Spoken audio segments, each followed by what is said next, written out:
उपभोक्ता संतुलन उपयोगिता विश्लेषण।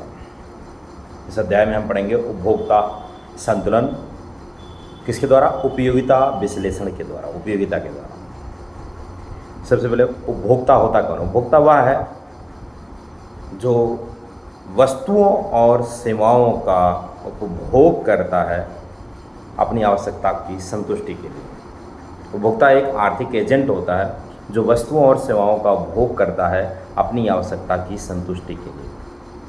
उपभोक्ता वह होता है जो वस्तुओं और सेवाओं का उपभोग करता है अपनी आवश्यकता को संतुष्ट करने के लिए वस्तुओं और सेवाओं का उपभोग करता है उपभोक्ता। चैप्टर क्या है? उपभोक्ता संतुलन उपयोगिता विश्लेषण। उपभोक्ता संतुलन, एक उपभोक्ता संतुलन में कब होता है? उपभोक्ता संतुलन का मतलब क्या है? उपभोक्ता संतुलन का अर्थ यह है कि यदि कोई उपभोक्ता जो पैसे क्या करता है, कमाता है, उन कमाए हुए पैसे को इस ढंग से, इस प्रकार से बाजार में वस्तुओं की कीमतों पर इस ढंग से, इस प्रकार से खर्च करे जिससे उसे अधिक से अधिक संतुष्टि प्राप्त हो। कल्पना कीजिए कि आप एक उपभोक्ता हैं, आपने पैसा क्या किया, कमाया। कमाने के बाद आपने उस पैसों को, उन पैसे को बाजार में वस्तुओं की कीमतों पर, जैसे आपकी जो डेली ज़रूरत है, दूध, दही, घी, पनीर, मक्खन, सब्जियां हो गई, अनाज हो गया, दालें हो गई, ये सब, इन सब पर आप क्या करेंगे? खर्च करेंगे। तो आप उन पैसों को, आपने जो कमाया है पैसा, उन पैसों को बाजार में वस्तुओं की कीमतों पर इस ढंग से, इस प्रकार से खर्च करें जिससे आपको अधिक से अधिक संतुष्टि प्राप्त हो, जिससे आपको अधिक से अधिक संतुष्टि प्राप्त हो। तो उपभोक्ता क्या रहेगा? संतुलन में रहेगा। तो उपभोक्ता क्या रहेगा? संतुलन, अर्थात आप क्या रहेंगे? संतुलन में रहेंगे। यदि आप अपने कमाए हुए पैसे को इस ढंग से खर्च करें जिससे आपको अधिक से अधिक संतुष्टि क्या हो, प्राप्त हो, तो आप क्या रहेंगे? संतुलन में रहेंगे, यानी उपभोक्ता संतुलन में रहेगा। तो उपभोक्ता वह होता है जो अपनी आवश्यकता को संतुष्ट करने के लिए वस्तुओं और सेवाओं का प्रयोग करता है। उपभोक्ता एक आर्थिक एजेंट है। इस अध्याय में उपयोगिता विश्लेषण के द्वारा उपभोक्ता संतुलन का अध्ययन किया जाएगा। इस अध्याय में उपयोगिता विश्लेषण के द्वारा उपभोक्ता संतुलन का अध्ययन किया जाएगा। उपयोगिता होती क्या है? उपयोगिता का मतलब है किसी वस्तु में आवश्यकता को संतुष्ट करने की शक्ति। किसी वस्तु में आवश्यकता को संतुष्ट करने की शक्ति ही उपयोगिता है। किसी वस्तु में आवश्यकता को संतुष्ट करने की शक्ति ही उपयोगिता है। मतलब क्या है? आप किसी वस्तु का उपभोग करते हैं, उपभोग करने से आपको जो सेटिस्फैक्शन प्राप्त हुआ है, जो सेटिस्फैक्शन प्राप्त हुआ है वही क्या है? उपयोगिता। जैसे कल्पना करें कि आपको भूख लगी है, भूख लगने से आपने क्या किया? खाना खाया। खाना खाने से जो आपको संतुष्टि, सेटिस्फैक्शन क्या हुआ, प्राप्त हुआ, वही क्या है? उपयोगिता। तो किसी वस्तु का उपभोग करने से प्राप्त होने वाली जो संतुष्टि है वो क्या कहलाती है? उपयोगिता कहलाती है। किसी वस्तु का उपभोग करने से प्राप्त होने वाली संतुष्टि, उसे उपयोगिता कहा जाता है। किसी वस्तु का उपभोग करने से जो उससे संतुष्टि प्राप्त होती है उसे उपयोगिता कहा जाता है। अब ये जो उपयोगिता है, उपयोगिता को मापने के दो तरीके हैं। एक कार्डिनल अप्रोच है और एक है ऑर्डिनल अप्रोच। एक कार्डिनल अप्रोच और एक है ऑर्डिनल अप्रोच। कार्डिनल अप्रोच क्या कहता है? कार्डिनल अप्रोच कहता है कि जिन भी वस्तु और सेवाओं का हम उपभोग करते हैं उससे प्राप्त होने वाली संतुष्टि को हम नंबर में, गिनती में, अंकों में क्या कर सकते हैं? दर्शा सकते हैं। ये कार्डिनल कहता है। मतलब ये कहना चाहता है कि जैसे मैंने एक रोटी खाई तो एक रोटी से मुझे 10 यूटिलिटी या 20 यूटिलिटी या 30 यूटिलिटी क्या हुई? प्राप्त हुई। ये कौन कहना चाहता है? Cardinal approach. कार्डिनल यही कहता है कि भाई कि कोई भी वस्तु और सेवा का उपभोग किया जाता है तो उससे प्राप्त होने वाली संतुष्टि को हम नंबर में क्या कर सकते हैं? दर्शा सकते हैं। ये कार्डिनल अप्रोच है। ऑर्डिनल अप्रोच है। ऑर्डिनल क्या कहता है? नहीं, ऐसा नहीं हो सकता, ऐसा बिल्कुल भी नहीं हो सकता, ऐसा नहीं हो सकता। कि हम कैसे दर्शा सकते हैं कि कोई भी किसी वस्तु का उपभोग किया उससे प्राप्त होने वाली संतुष्टि इतनी हो रही, 4 हो रही है, 10 हो रही है, 20 हो रही है, इतनी हो रही है, कैसे मापा जा सकता है? वो ऑर्डिनल जो है वो कार्डिनल का क्या करता है? विरोध करता है। ऑर्डिनल जो है वो कार्डिनल का क्या करता है? विरोध करता है कि भाई किसी भी वस्तु का उपभोग करने से संतुष्टि, प्राप्त होने वाली संतुष्टि जो है उसे नंबर में दर्शाया नहीं जा सकता। हाँ भाई, आपने खाना खाया तो हाँ ये बोला जा सकता है, हाँ खाना खा करके मेरा पेट भर गया, यानी मैक्सिमम सेटिस्फैक्शन, मैक्सिमम अधिकतम संतुष्टि क्या हुई? प्राप्त हुई, ऐसा बोला जा सकता है। या फिर संतुष्टि नहीं प्राप्त हुई, ये बोला जा सकता है। या तो संतुष्टि प्राप्त हुई यानी पेट भर गया, यानी फुल्ली क्या हुए? सेटिस्फाई हुए। या पेट नहीं भरा तो इसका मतलब क्या है? सेटिस्फाई नहीं। ये ऑर्डिनल कहता है।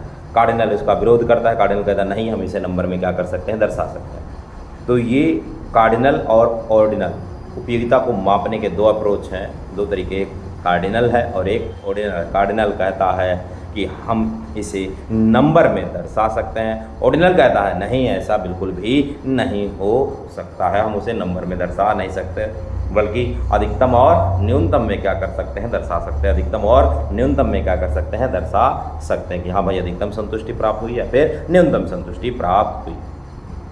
आगे हम पढ़ेंगे उपयोगिता के प्रकार। उपयोगिता दो प्रकार होता है, एक कुल उपयोगिता, एक सीमांत उपयोगिता। कुल उपयोगिता मतलब TU टोटल यूटिलिटी, सीमांत उपयोगिता यानी marginal utility MU marginal utility. पहले पढ़ेंगे कुल उपयोगिता। कुल उपयोगिता क्या है? किसी वस्तु की सभी इकाइयों का उपभोग करने से प्राप्त होने वाली उपयोगिता का कुल जोड़ कुल उपयोगिता कहलाता है। क्या? किसी वस्तु की सभी इकाइयों का उपभोग करने से प्राप्त होने वाली उपयोगिता का कुल जोड़ कुल उपयोगिता कहलाता है। मतलब अर्थ यह है कि जैसे मान लो आपको भूख लगी है, आपने 2 रोटी खाई, पहली रोटी से 10 यूटिलिटी प्राप्त हुई, दूसरी रोटी से 9 यूटिलिटी प्राप्त हुई, दोनों मिलकर के कितनी प्राप्त हुई? 19। यही है कुल उपयोगिता, यही है कुल उपयोगिता। इस अध्याय में हम कार्डिनल अप्रोच पढ़ रहे हैं, कार्डिनल में हम नंबर में दर्शा सकते हैं, वही पढ़ रहे हैं। तो कुल उपयोगिता क्या हुई भाई कि भाई पहली रोटी से 10 यूटिलिटी प्राप्त हुई, दूसरी से 9 यूटिलिटी प्राप्त हुई, दोनों का जोड़ क्या कहलाएगा? कुल उपयोगिता। यानी किसी वस्तु की सभी इकाइयों का उपभोग करने से प्राप्त होने वाली उपयोगिता का कुल जोड़ कुल उपयोगिता कहलाता है। अगले हेडिंग सीमांत उपयोगिता। सीमांत उपयोगिता क्या है? सीमांत उपयोगिता वस्तु की एक अतिरिक्त इकाई का उपभोग करने से कुल उपयोगिता में होने वाला अंतर। वस्तु की एक अतिरिक्त इकाई का उपभोग करने से कुल उपयोगिता में होने वाला अंतर सीमांत उपयोगिता कहलाता है। वस्तु की एक अतिरिक्त इकाई का उपभोग करने से कुल उपयोगिता में होने वाला अंतर सीमांत उपयोगिता कहलाता है। कल्पना कीजिए, मान लिया आपने एक रोटी खाई, एक रोटी से आपको 100 यूटिलिटी प्राप्त हुई। आपने दूसरी रोटी के 2 रोटियां खाई, दोनों से 190 यूटिलिटी प्राप्त हुई। आपने जब एक रोटी खाई तो कितने की यूटिलिटी प्राप्त हुई? 100 की। जब आपने 2 रोटियां खाई, दोनों से 190 की प्राप्त हुई। मतलब कि आपने एक अतिरिक्त रोटी का उपभोग किया। जब आपने एक अतिरिक्त रोटी का उपभोग किया तो यूटिलिटी, टोटल यूटिलिटी जो है वो 100 से बढ़कर के 190 हुई। 100 से बढ़कर के कितनी हुई? 190। टोटल यूटिलिटी 100 से बढ़कर के 190 हुई।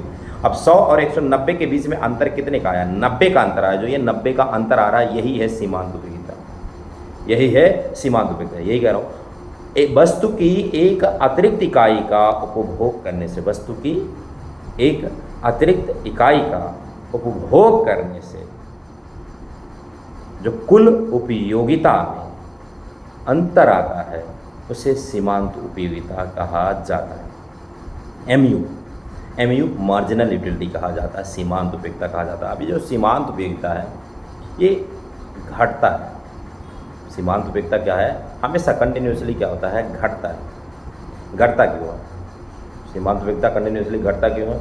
यानी MU हमेशा घटता क्यों है? जैसे हमने पहली रोटी खाई, पहली रोटी से भाई 100 यूटिलिटी प्राप्त हुई, दूसरी रोटी खाई, दूसरी से 190, तीसरी रोटी खाई, तीसरी से 200, तीनों रोटी से कितनी प्राप्त हुई? 270, चौथी रोटी खाई, चारों रोटियों से 340। अब इनके बीच का अंतर पहले 90 का आता है, फिर 80 का आता है, फिर 70 का आता है, फिर 60 का आता है। जो अंतर आ रहा है, ये अंतर क्या हो रहा है? पहले 90, 60, 90, 80, 70, 60, ये जो अंतर आ रहा है, जो अंतर आया, ये क्या हो रहा है? घट रहा है।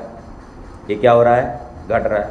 घटने का पीछे का तर्क है कि MU हमेशा क्या होता है? घटता है। इसका रीज़न ये है कि जैसे जैसे हमारे रोटियों की संख्या, यानी जो भी हम कंज्यूम करते हैं, उपभोग करते हैं, उपभोग के जो मात्रा होती है जैसे जैसे बढ़ती जाती है, वैसे वैसे उससे प्राप्त होने वाला सेटिस्फैक्शन, संतुष्टि क्या हो जाती है? घटती जाती है। यानी मार्जिनल यूटिलिटी, सीमांत उपयोगिता लगातार क्या होती जाती है? घटती जाती है। जैसे भूख लगती है, जब हम रोटी खाते हैं, जैसे जैसे हमारी रोटी क्या हो जाती है? बढ़ती जाती है, वैसे वैसे हमारी भूख क्या होती जाती है? खत्म, शांत, कम होती जाती है। यही सीमांत उपयोगिता। सीमांत उपयोगिता के साथ भी ऐसा ही होता है कि जैसे जैसे उपभोग क्या होता जाता है? बढ़ता जाता है। सीमांत उपयोगिता क्या होता जाता है? घटता जाता है। सीमांत उपयोगिता घटता जाता है।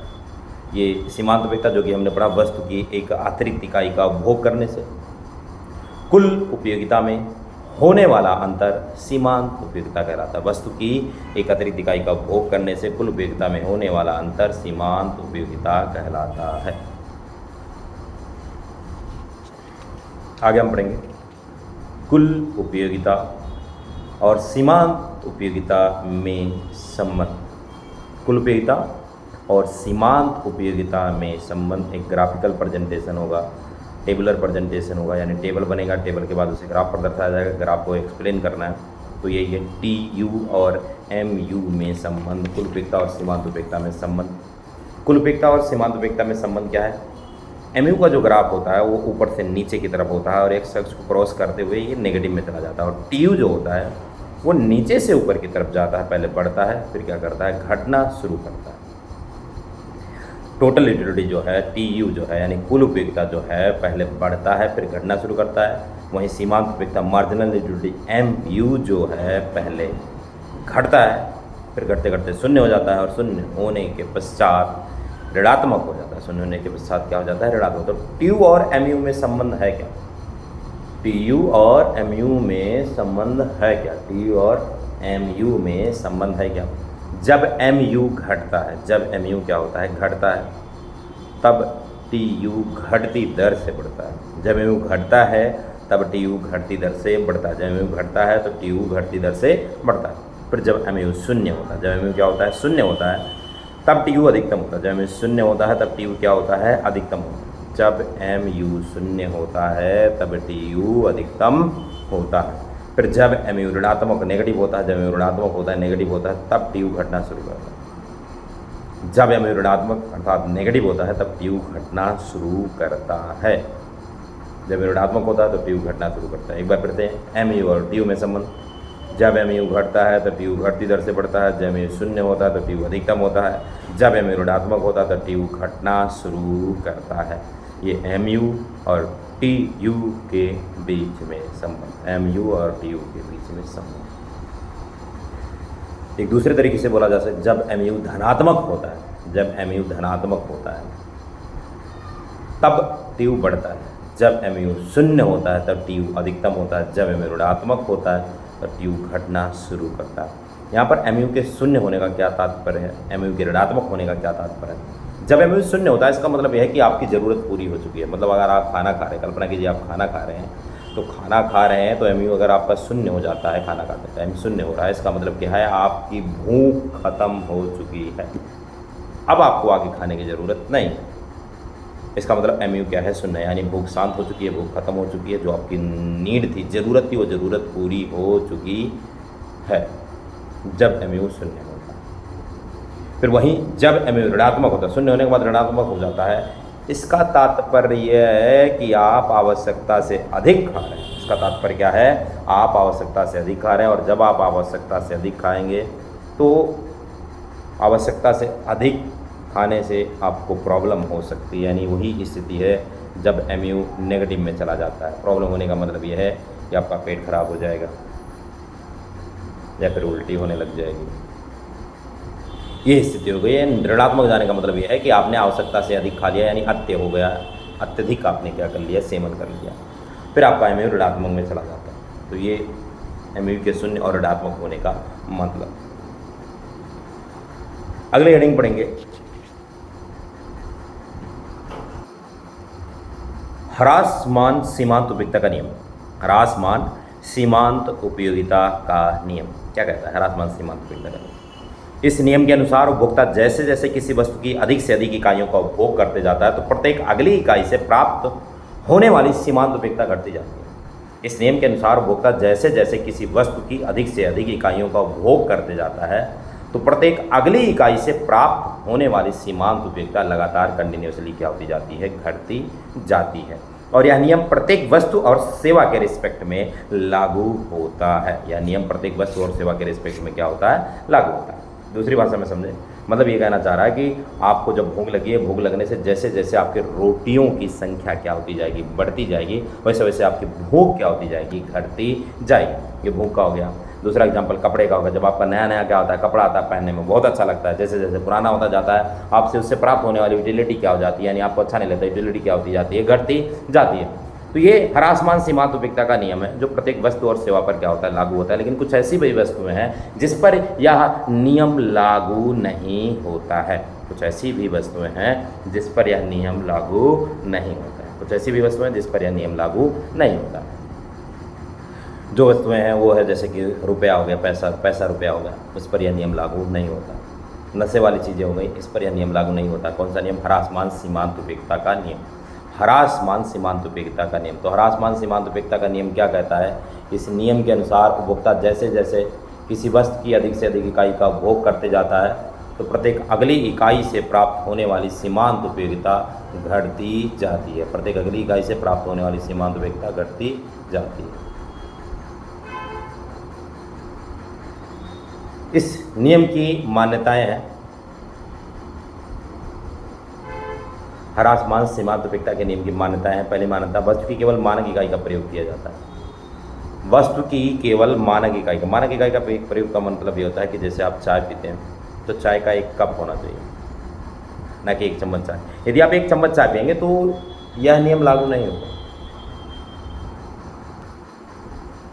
वस्तु की केवल मानक इकाई का प्रयोग किया जाता है मतलब यह है कि आप जैसे आप चाय पीते हैं तो चाय का एक कप होना चाहिए, ना कि एक चम्मच चाय। अगर आप एक चम्मच चाय पिएंगे तो आपको संतुष्टि प्राप्त नहीं होगी।